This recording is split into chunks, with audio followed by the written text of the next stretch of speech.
Welcome everyone to today's presentation. I am really excited to introduce our speaker. Gary Miller is the agency principal of the Miller Financial Group.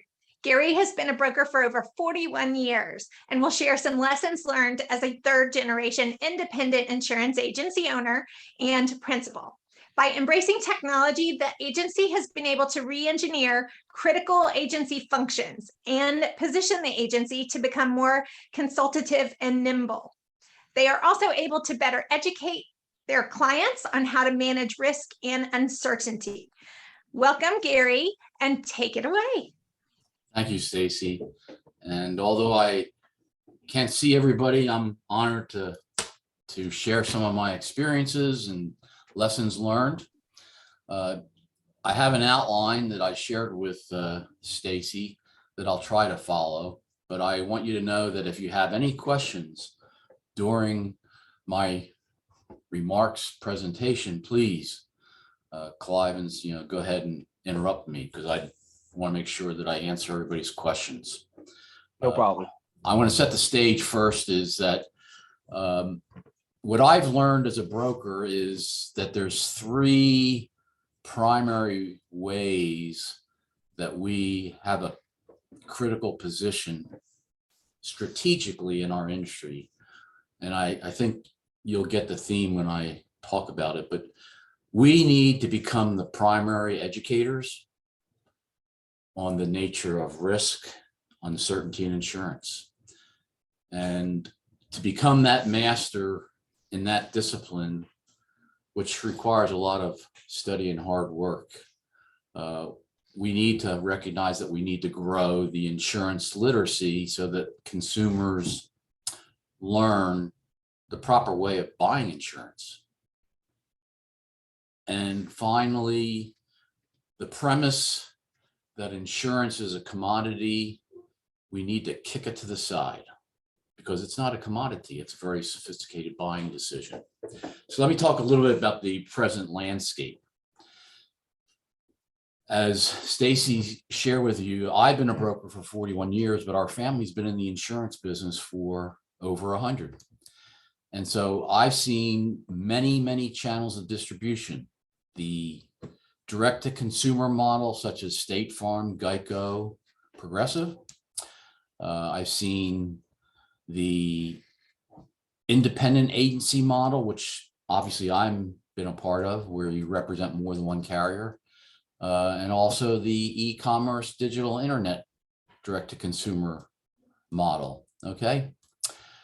I think the market distribution system that seems to be growing the most right now is the independent agency channel. And I also think that as agents and brokers, we need to understand that executives today, they continue to be focused upon market share, in my opinion, as the first priority, which I think doesn't necessarily afford the proper allocation of industry resources. And I think that's been evident if you look at all the commercials that are being advertised about, the property and casualty products or even the life products. They're trying to make the argument that buying insurance is really a commodity, and it's not. So we can't become blinded by the pursuit of market share. And I think the consumers are demanding that we become the educator. So we've all heard the expression that was introduced by Geico, the middleman. Well, I think we need to push aside the middleman concept and realize that if we're going to define our role, yes, we are in between the carrier and the consumer. But if you look at the labor trends at the federal level, where the real growth and the engine is the intermediary. And the intermediary broker is basically agents, brokers, advisors. That's where really the growth is.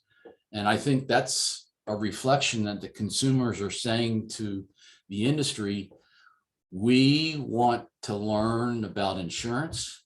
We want to understand the role of how insurance companies bear risk.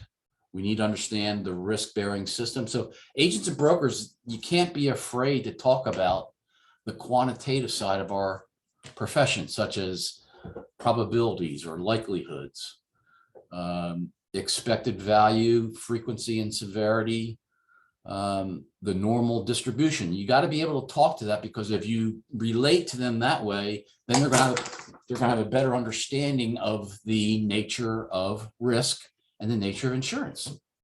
So where do we and what do we need to tackle next? We need to understand who is our customer. The consumer, they need to be led and educated to recognize that price of insurance is not the only yardstick or determinant of the insurance purchase. And we need to encourage an alternative view and don't always cave into the pressure. Oh boy, I have a new client that wants me to focus strictly on price. We know it's a price sensitive purchase. We know that. But I think the tough challenge is why selling insurance as a commodity is an easy task. But if you're going to try to educate the consumer of what are the yardsticks and the metrics, it's more than the frequency of invoices that you get in the mail from the company. And if you're unfortunate to have a financial loss that's an insured loss, some consumers, if you read the reviews on the internet, some consumers aren't very satisfied about how their claim was handled.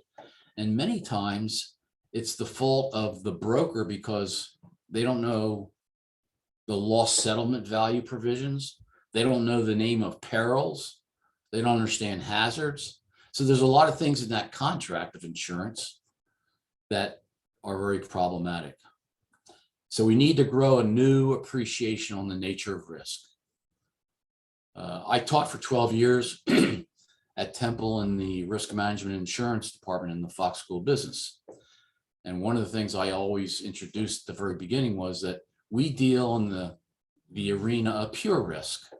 Pure risk has two outcomes: loss and no loss. Speculative risk, which is a risk that the stockbrokers or the wealth managers get involved with, they have a third outcome: gain. Okay, but insurance was designed not to profit. Okay, you either have no loss or you have a loss. And if you have a loss, the most likely solution to address financial losses is you pay a small premium that binds an insurance contract. So you transfer the responsibility of that financial loss through an insurance policy to the company. So you're budgeting a fixed premium that each year you can anticipate and manage. So there's no greater premium that you're going to be assessed as a traditional concept of being indemnified. We need to explain how risk pools are spreading risk. You know, if you think of it this way, 97% of the insurance buying public do not have claims. So that means the 2 to 3% of those that buy insurance have claims. So that's the risk spreading concept, that you have 97% underwriting and financing the claims of the few. Okay. Now let's talk about how agents and brokers can lead and engage consumers and insurers. Well, we've learned to be very agile and nimble. You know, we're a flat organization. Okay. Our agency, yes, we have an answering machine, but when a consumer calls after hours, it doesn't go to the answering machine. It comes right to me. So I told my IT company, I don't want any messages left on a voicemail. So that way I'm not chasing my clients, and the clients, they really feel, because I can quickly delegate who that caller is going to go to after hours. So we are really 24/7. And, you know, Agent Tarot has a smart app. And if you haven't looked at that smart app, I think we've all been trained to understand that being in touch with the consumer, our clients, is very, very important. And the more contacts you have throughout the year, the more likely the consumer and client is going to think of you as their insurance counselor. So take a look at that smart app. Agentero has the ability where a client's going to be sent an invitation and they can go ahead and sign up for it. And that allows them, through the integration with your client management system, they can look at their policies, they can print out auto ID cards. So it's really no cost to the consumer, and it's part of your relationship with Agentero. And it's a branded smart app of your agency, not Travelers, not State Farm, not Nationwide, not Allstate. Okay, it's, for example, the Miller Financial Group. All right. And so the agencies need to focus growing partnerships and enterprises that will enable you as an agency principal to lead your organization, and I believe accomplish a very, very noble mission. My grandfather served for 45 plus years with one insurance provider, Metropolitan Life. And if you take a look at history in the Depression, when the banks ran out of money, those that had whole life policies, they were able to borrow against it, and they quickly learned that you didn't have to pay it back. So it was the forerunner of what we hear today of QE, quantitative easing. So the life insurance industry back in the 30s, they were viewed in a positive way because the consumer had something tangible that they had purchased, and they were able to borrow and get some liquidity because the money in the banks had already been taken out. Okay. We need to become better communicators in the message so that we can develop new yardsticks, new metrics.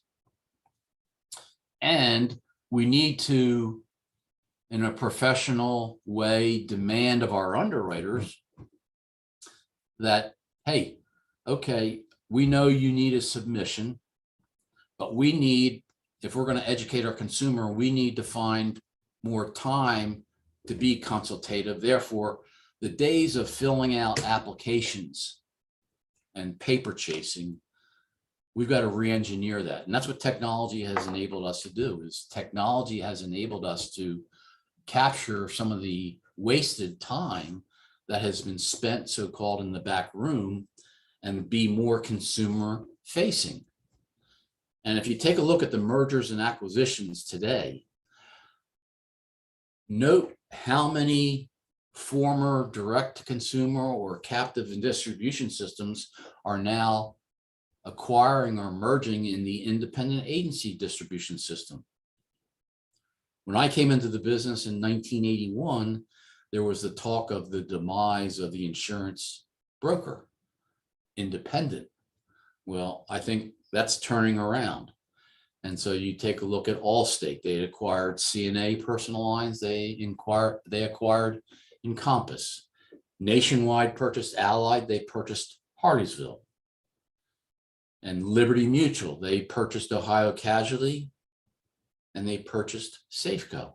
So these are all big diversified enterprises that bear risk, but they recognize that they really need, because the consumers are demanding, that we've got to take them, the consumer, and unseal the black box and illuminate them so that we don't continue to play the shell game.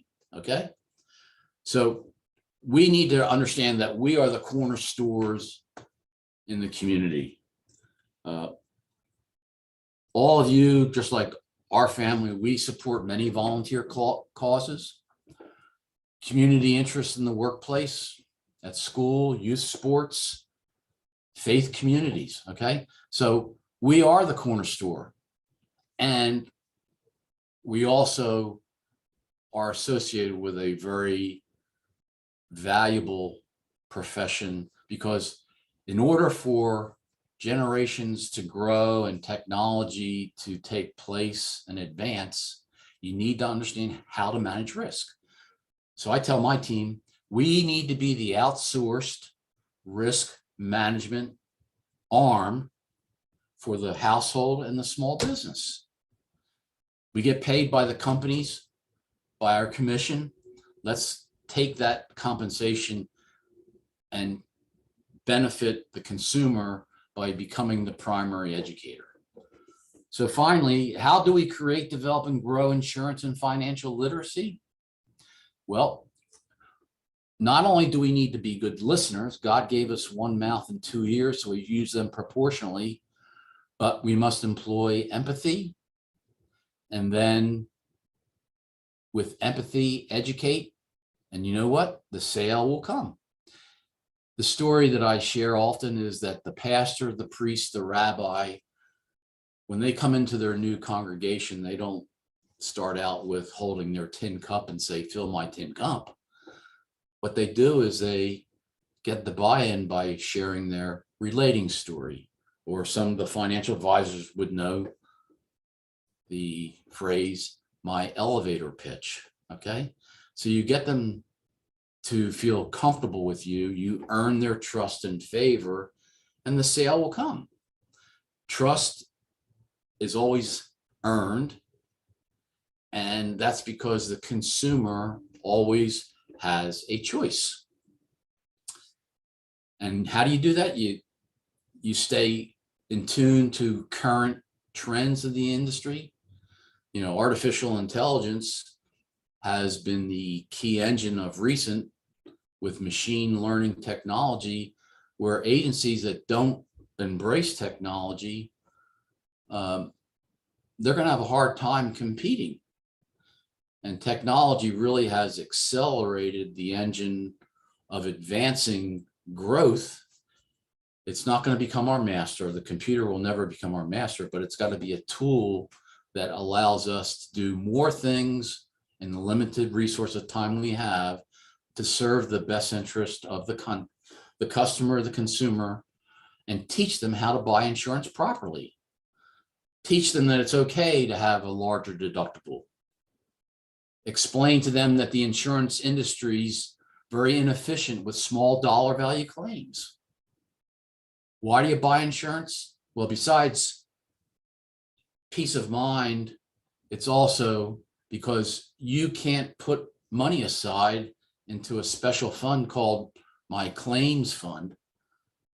So you got to teach them that the best way to manage risk is you pay a small premium and you transfer the rest of it to the insurance bank.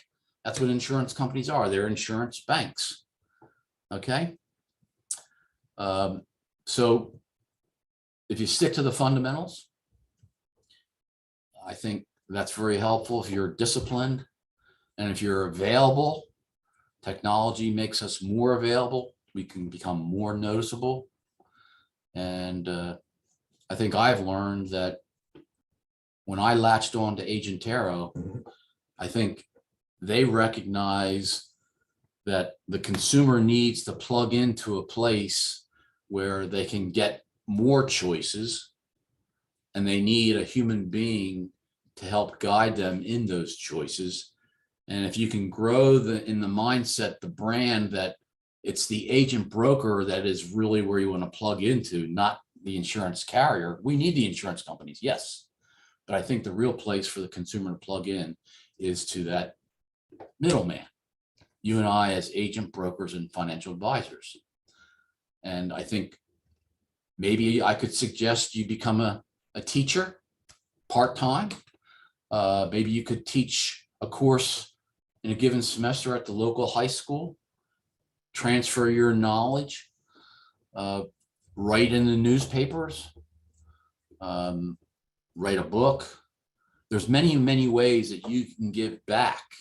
And as you know, givers gain. So I think in essence, the takeaway to me is if you want to grow as an independent agency system, you not only have to have the right partners, you have to recognize the technology that you need, but you also have to change the mindset and the attitude of what role you're in. We are educators first, and then we are in the business development sales function second. And that's a story that you need to tell to the insurance leaders, because I think some of the insurance leaders are too focused on the quantitative side of growing market share. And that's not the solution in my personal opinion. So I'll stop. I guess I've talked for about 20-25 minutes. I'll open it up to questions. I hope I've given you something to think about. You sure have. And everyone, just to let you all know, I've got Cliven Stellane here, who is an ADM with Agentero, and he is here to ask any questions that you guys might have. So feel free to put those in the Q&A and we'll get those over. And of course, Gary can answer any questions. And I believe Cliven's has a few of his own. Take it away. Yeah, Gary, I think you said something that was pretty important, kind of on the basis of education. So you kind of touched base on it a little bit, but if you wouldn't mind elaborating, how would you educate more clients, or how would you reach more clients and kind of educate them a little bit more about the insurance, albeit through contact, technology, ads, something like that sort of? Sure. Well, I think social media has a place. Periodically, I have my daughter, who I call her my director of business development, but I also call her my director of the social digital media space. And I think if you look at how agencies connect with their customers, it's, a lot of agencies are embracing texting technology. So you can text, and you can write opinion pieces. You can volunteer to become a leader. I know that my son-in-law is a middle school principal, and he invited me into the middle school during their, I guess it was their career day, and they had many different professions represented, and I was asked to be the insurance agent. So I went into the 7th and 8th grade classes, and I talked to the students about what it is to be an insurance agent.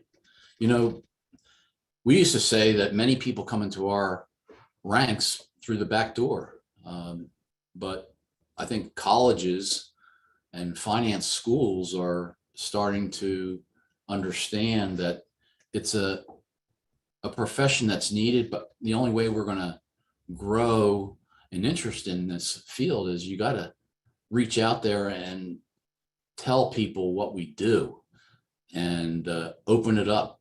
Don't keep it hidden. And that's what we have done, is we thought of all the different means that we can communicate. I, in the past, have put a few dollars into a magazine that asked me to write a piece every month. And it was a local magazine that went to, certain counties in our state. And that's another way that you can, writing, telling a story. Don't be afraid to share what's on your mind, and relate it to insurance, related to risk. And we also, we don't just focus on property and casualty. We also focus on life insurance or annuities, because, the one asset that I think you would all agree that we always underestimate the value and the value proposition is the human life. The loss of a human life, you have a loss of a primary breadwinner. So that's a loss of income in the income stream. It's very easy to put a dollar value on brick and mortar building or a dwelling or an automobile or a boat or a recreational vehicle or a toy. But when it comes to the human life, that's why we have life insurance. That's why we have disability income insurance. So those of you that haven't explored through Agentero Ethos is a pretty neat deal. It's not going to be growing market share as compared to Mass Mutual, New York Life, or Prudential, but what Ethos is doing is they're positioning themselves to make it easier to buy life insurance. And so we have to be willing to talk and pivot from property and casualty to the life financial services. I hope that answers some of your questions. Yes, it did. And then I see a next question, but this one's more specific to commissions with Agentero, so I'll answer this one. And the question was, does Agentero get paid an override of an agent coming under contract through Agentero?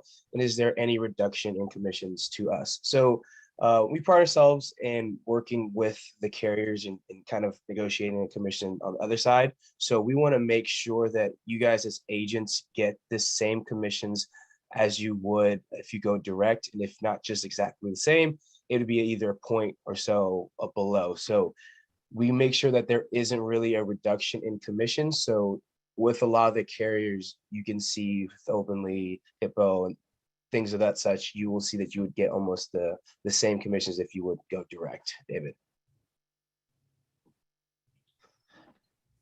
And then another question you kind of mentioned, which I think was pretty interesting, because you can kind of see agents go both ways with technology. You definitely want to make it and use it as a tool. So in your agency, what kind of technology do you use, or what kind of technology do you find most helpful? Well, we have a relationship with a vendor that allows us to have them extract information from our customer downloads. And we have agency download and upload. And they can put that into an Excel spreadsheet for our commercial business. And that's an Excel spreadsheet that we can use as a renewal review and fact finder. So that partner will do all that digitally. And then we can send that to the customer. And then we also have the ability to have technology do a policy check. So they can take a renewal account and take that policy and compare it, the renewal policy terms and conditions, because they can drill down to the endorsement numbers and coverage forms and say, this is a difference that was positive, or this was a endorsement that was removed. So some agencies have people that are responsible for doing policy check and review.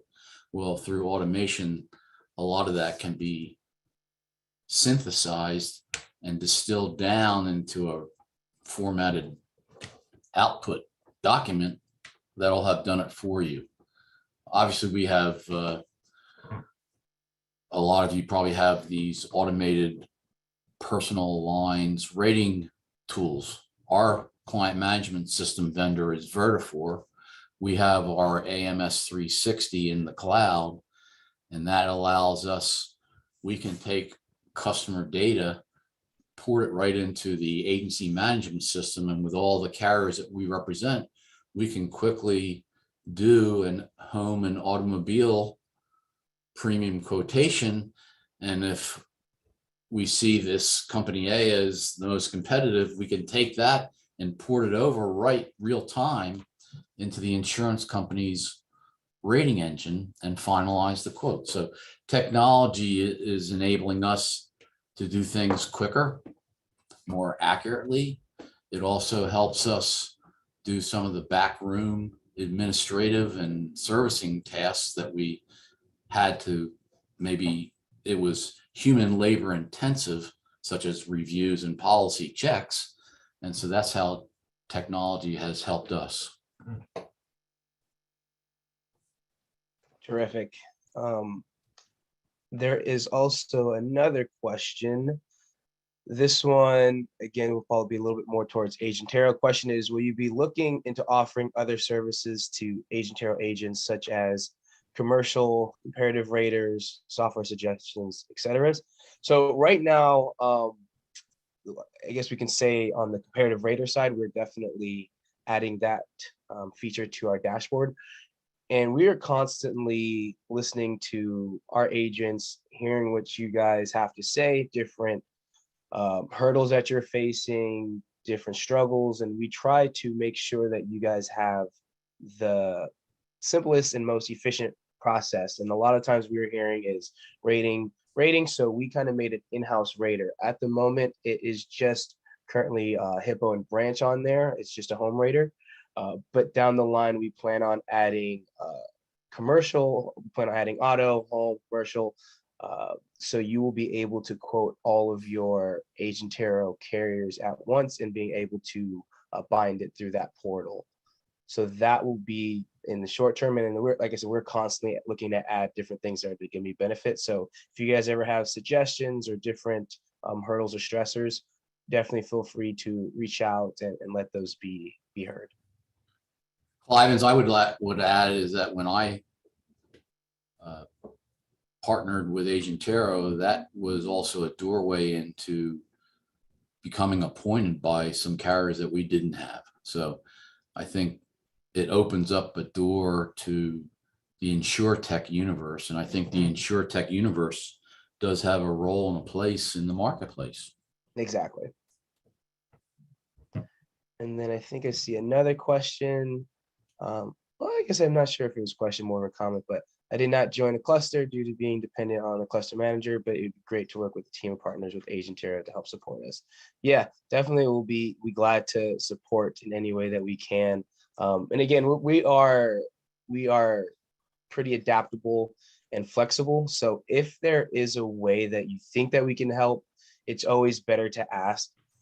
We've done some pretty unique things for various different agents, just because we enjoy what we do. We enjoy helping in any way that we can. And if there's a capability of us helping, we have a very talented group of engineers that also love what they do. So if there's a way that they can solve this problem, they're definitely going to do that. So feel free to ever voice those opinions. And then I see another question in the chat. Gary, are you using any agency management system? Yes, Vertifor AMS 360. Okay. Terrific. That is Agent Tarot has a relationship with AMS 360. So all our clients have been ported over into the Agent Tarot client system. And so if we wanted to put together a mailing like we did for the introduction and invitation to download in your mobile smartphone this 24/7 self-service portal, that's how we did it. Because the clients were already loaded in. So Agent Tarot, just about every day, I guess they do a snapshot, or they'll drill into our management system and they update new clients that had been added. And if a new client's been added, then a welcome email will go out to them. And it becomes there's a place on the Agent Tarot site, create opportunities. So we sent out a while ago some solicitations on Ethos life insurance.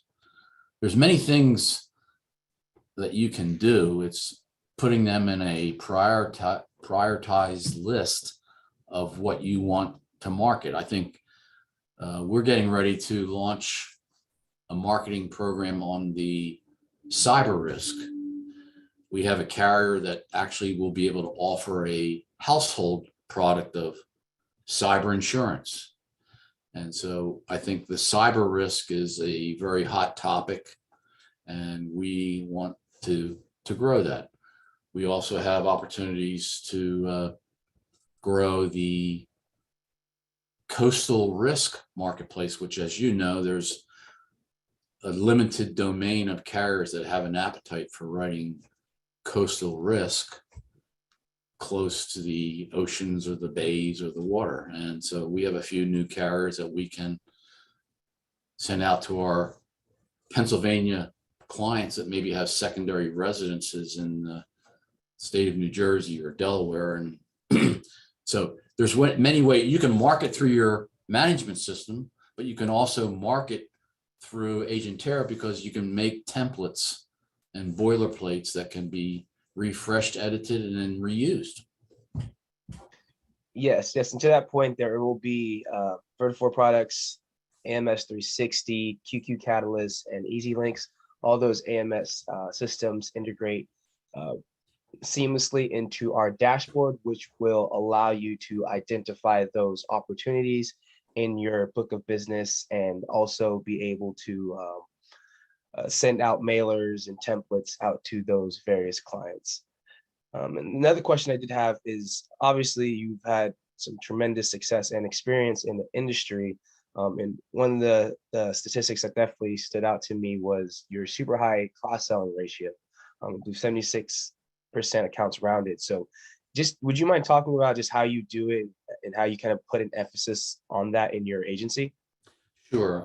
I think the easiest way to explain that is when you have a client call you, you need to take advantage of that opportunity and satisfy their need, and then find a way to gracefully, professionally pivot and just ask them the open-ended question. I noted that we are handling your home.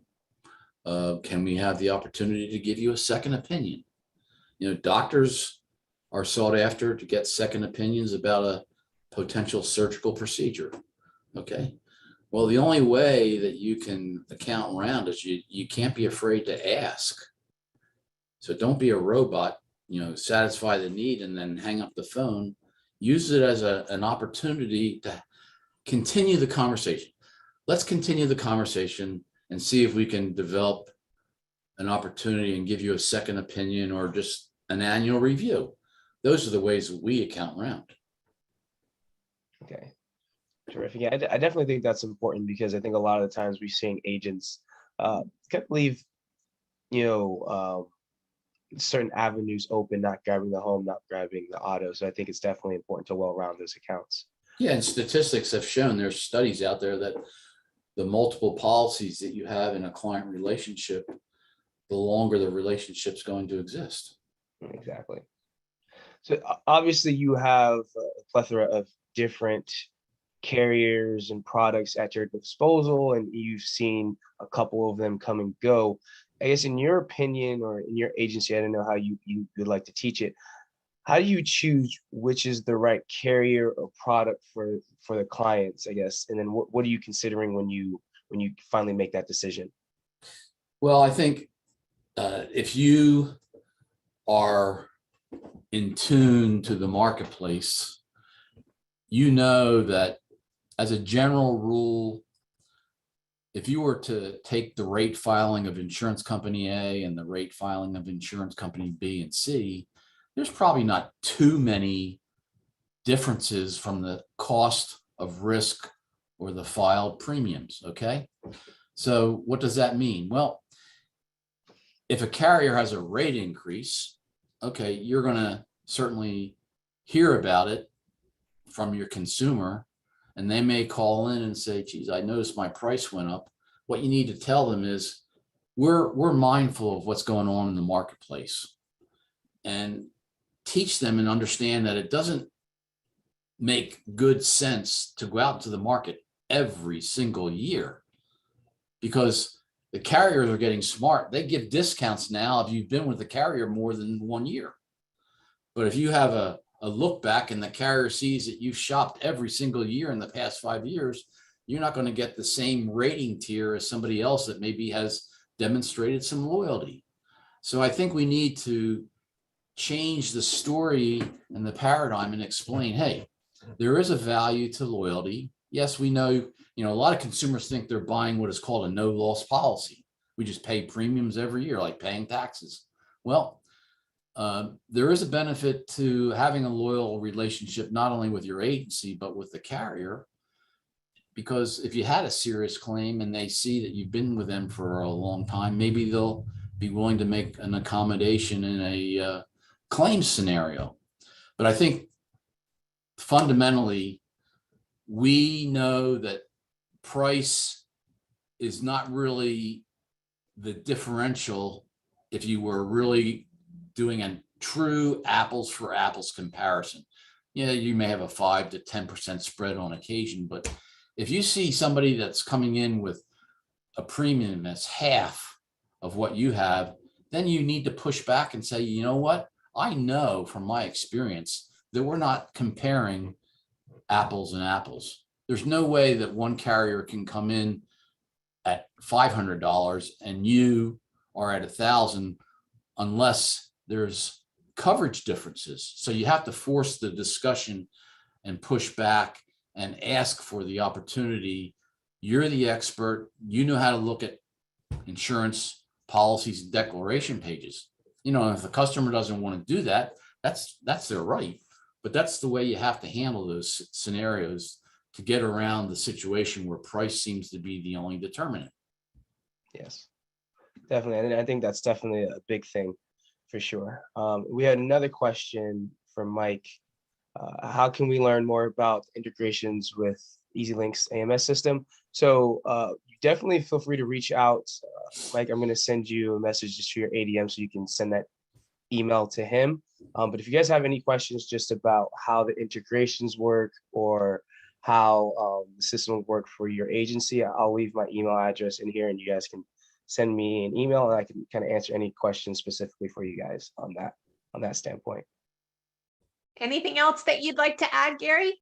Stay tuned in, engaged, and I'm not afraid to tell you I'm 70 years old, so I love what I do, even though our daughter, who's the 4th generation, I jokingly tell her, Annie, Daddy's going to work till at least he's 100, because to me, retirement is not a destination. Retirement is an attitude. So I think it all comes down to attitude and passion.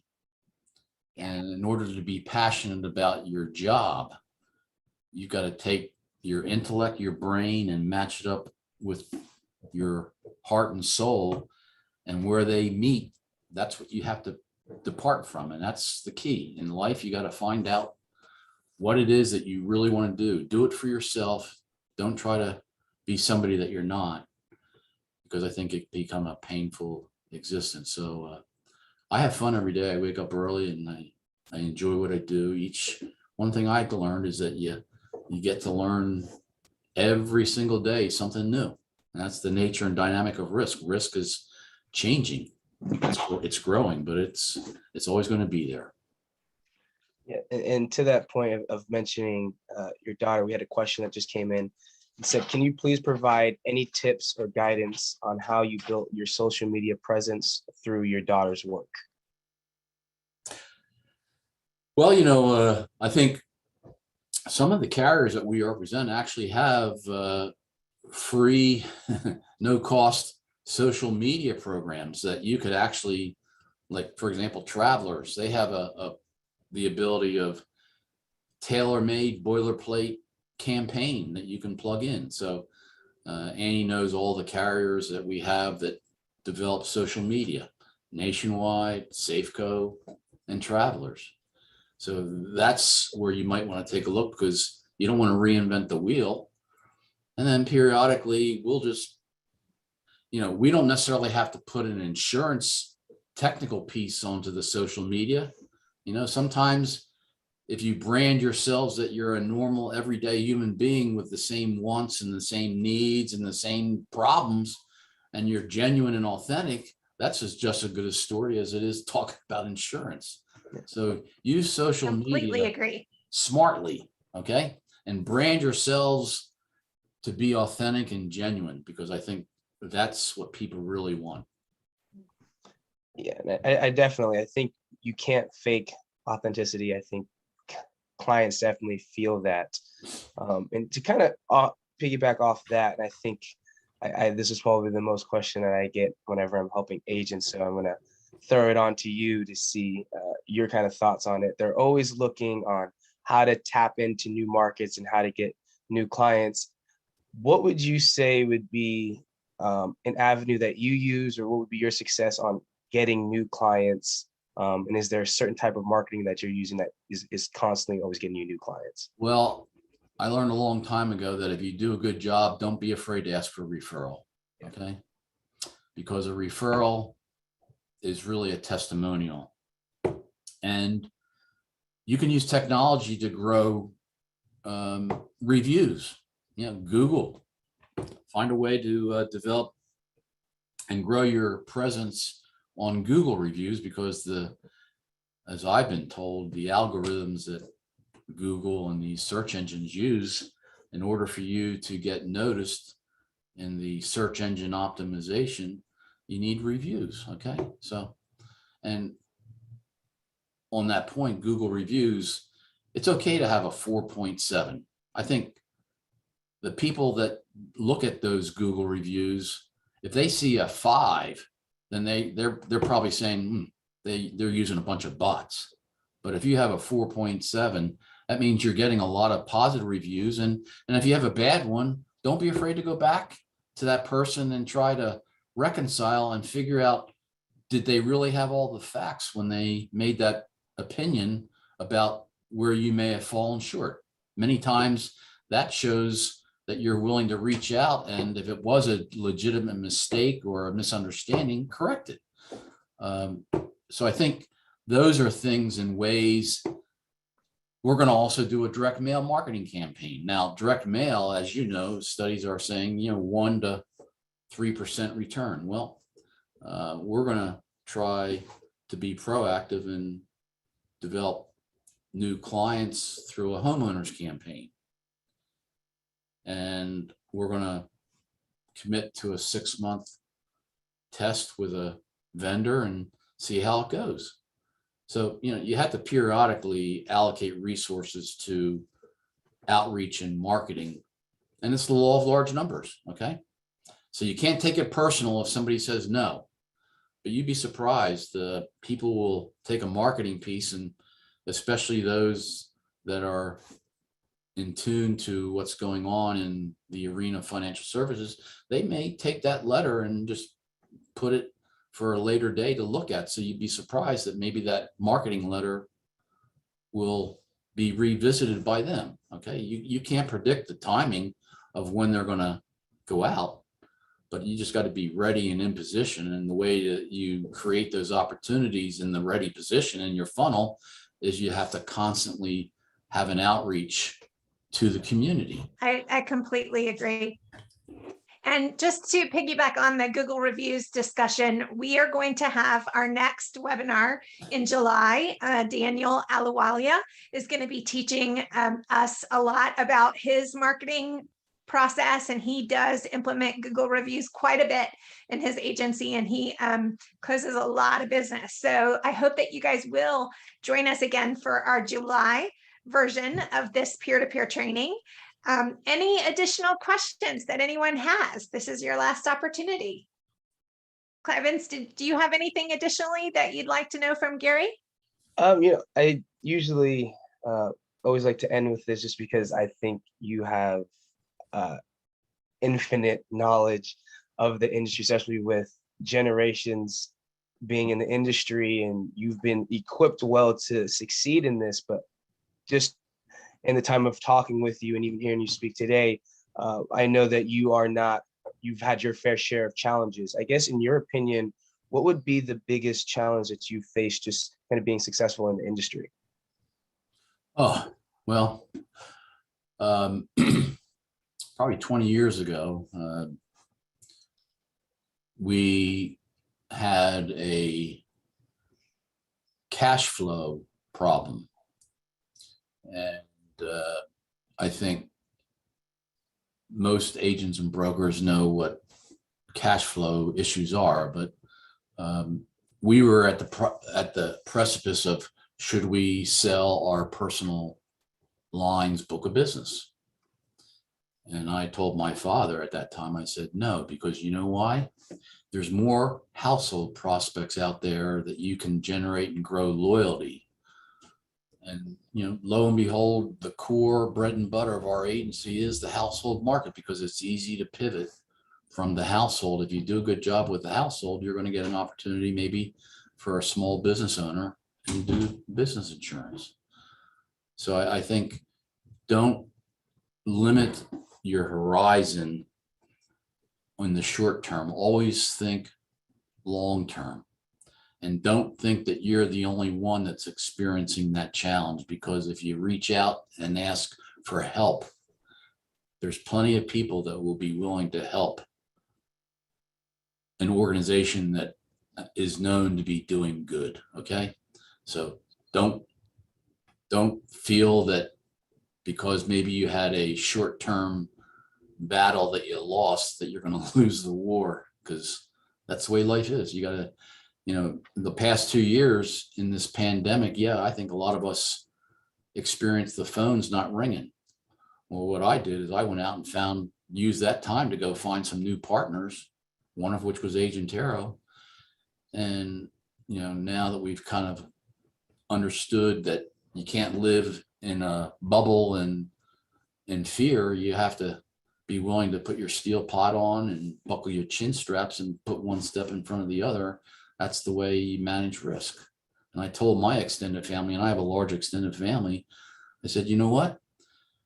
My grandparents that were born in the late 1800s, early 1900s, they lived through a lot worse than what we've lived through, and they survived. So you got to be a survivor, and you got to have grit. And those that have grit and determination, they're going to be able to overcome any challenge. And you know what? I'm a faith man, and keep the faith. And believe me, that relationship with a higher authority than man has helped our family a lot. Thank you. We really appreciate you sharing your knowledge, sharing your experience, and just overall just being a great guy. We've really enjoyed getting to know you.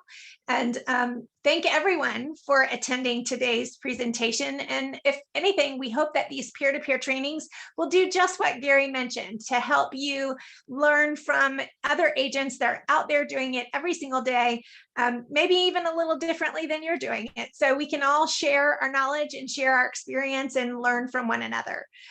Please join us again in July for Daniel Aluwalia. And until then, thank you everyone for attending. Thank you so much, Gary. It has been a wonderful, wonderful day. We truly appreciate it. Thank you, Yes. Sophie. Thanks, Clive. Thank you. It's always a pleasure hearing you speak. I always have a huge list of notes that I always leave with after hearing you speak. So I appreciate that so much. Yeah, and that's it for today. Thank you for joining us for Agentero's peer-to-peer training. Have a wonderful day, all.